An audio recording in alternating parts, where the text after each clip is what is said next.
চলে এসেছি আবারও একটি বিয়েবাড়ি ব্লগ নিয়ে। তো চলো দেখা যাক আমরা ওখানে গিয়ে আজকে কি করি। তো ভেতরে ঢুকেই দেখলাম যে খুব সুন্দর করে সাজিয়েছে বিয়েবাড়ির আশেপাশের জায়গাগুলো। কনে তখন সেলফি তুলে ব্যস্ত, এদিকে বরের আশীর্বাদ পর্ব শুরু হয়েছে।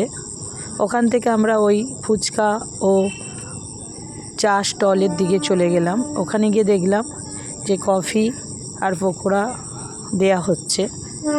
তো হালকা হালকা ঠান্ডা পড়েছে, এই সময় পকোড়া আর কফি খেতে খুবই মজা লাগছিল। তো এরপরে আমরা ওখান থেকে খাওয়ার জায়গায় চলে গেলাম। তো ওখানে গিয়ে আমরা মেনুগুলো দেখিয়ে দিচ্ছি, তোমরা দেখতে থাকো।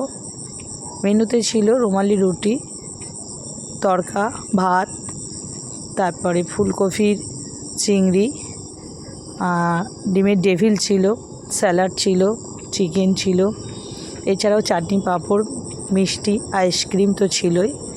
তো খেতে খেতে অনেকটা সময় চলে গেল, আর দেরি করলাম না, কেননা পরের দিন ছেলের পরীক্ষা ছিল, তাই আতিথেয়তার খাতিরে যেতে হয়েছিল ঠিকই, খুব তাড়াতাড়ি বাড়ি ফিরে আসতে হলো।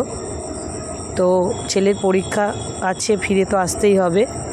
তো তোমরা দেখতে থাকো আমরা ওখানে গিয়ে কি করেছি।